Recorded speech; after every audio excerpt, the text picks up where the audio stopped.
Do you think that narcissism interferes with your personal and emotional life? Absolutely.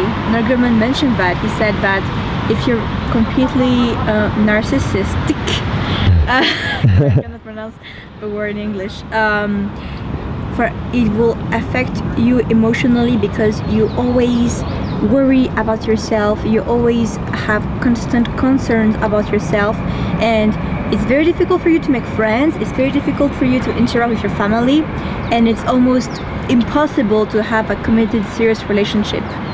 There, the search for identity includes the relationship with peers, which helps the adolescent find his own role in society. I think people struggle to be friends with narcissistic people if they're extremely narcissistic. Why would you struggle to be friends with someone that's in love with themselves?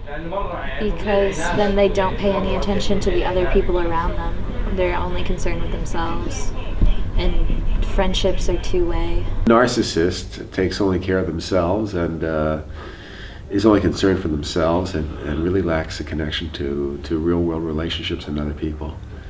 A lot of their needs are really self-serving, and people who are in relationships with them give up after a while, especially spouses. Pressure and a lot of damage on the relationship, and I think that's when it can be a problem.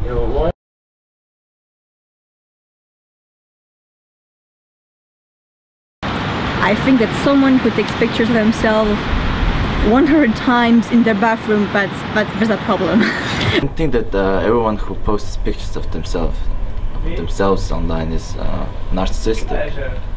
I think it's just a small group of people who actually have that problem. I think that for the majority it's just sharing where they are, what they did with other people. It's a way of communicating. I think it's healthy in a way, but if you're doing it just to elevate yourself and promoting yourself at the expense of others, then you've reached a different level, which I think is kind of negative in some ways. But if you're just doing it for fun, sharing pictures, I had a great weekend, this is what I did, I think that's great. But if you're doing it on a continuous basis of, I'm better than you, look what I did, I'm great, you know, you must admire me, then you run yourself into problems at that point, I would say. Might look like me on the left there, but it's not. This is, you can find all these pictures.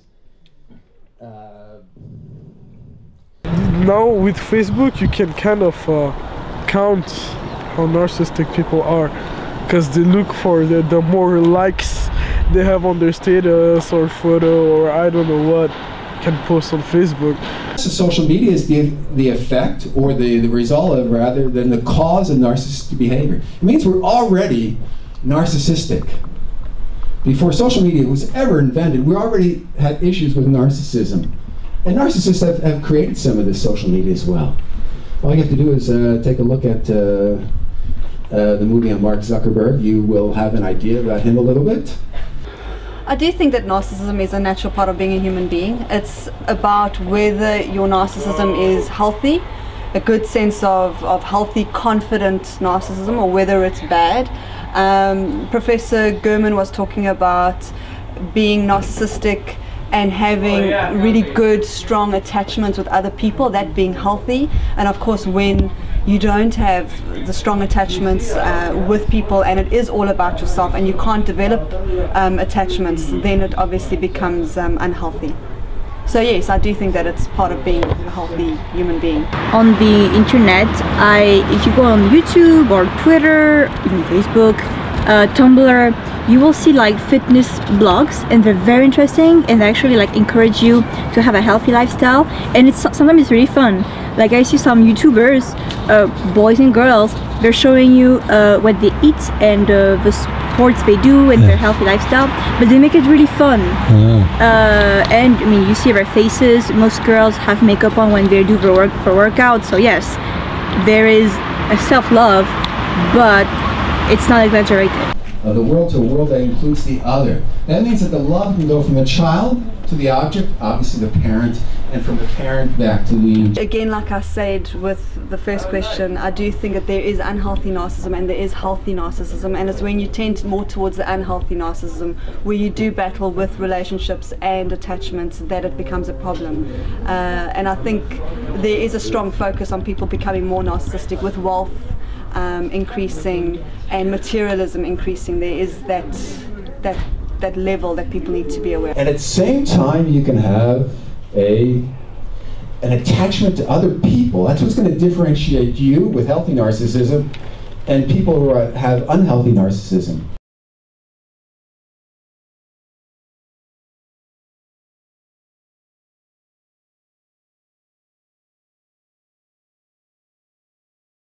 If it's something that's detrimental to these people, then I think that it is a personal problem that has to be dealt with in a psychological setting in some kind of way to help people to find a different outlet for that behavior, or to try to realize when they have that behavior and to kind of try to and control it for themselves and to better themselves. So I think it's more of a personal problem.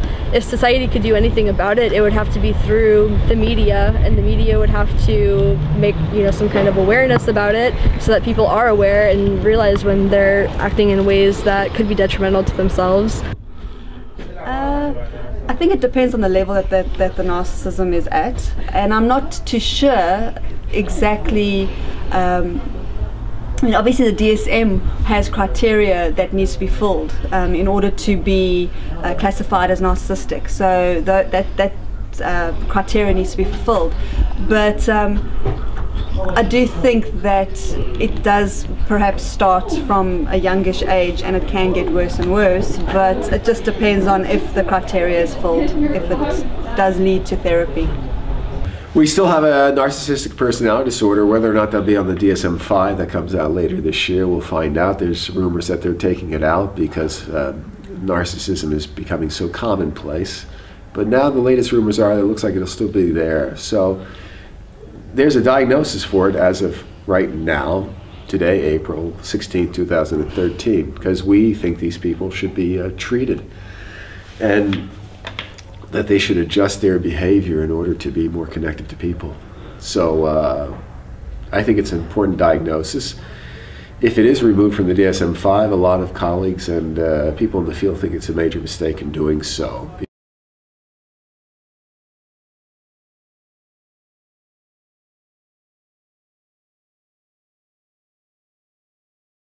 It could, depending on how it's used. It depends on the pose, it depends on how much clothes you have on, things like that. It could end up in a negative way. Parents have to be concerned about this and have to monitor these kinds of things in some ways. And also tell their children not to release so many pictures of themselves.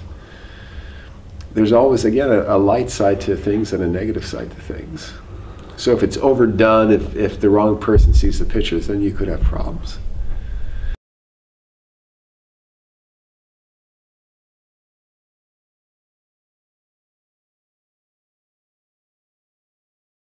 I can look at myself on the screen. Is it narcissistic that we're making this video right now? Probably. Are we? Hi is in the classroom, is how he presented, and it was really interactive and it was an enjoyable presentation, and he brought it across really nicely, and I enjoyed the story, the opening with Narcissus, which is really, really great. It painted the picture immediately for us, so yes, no, he's great.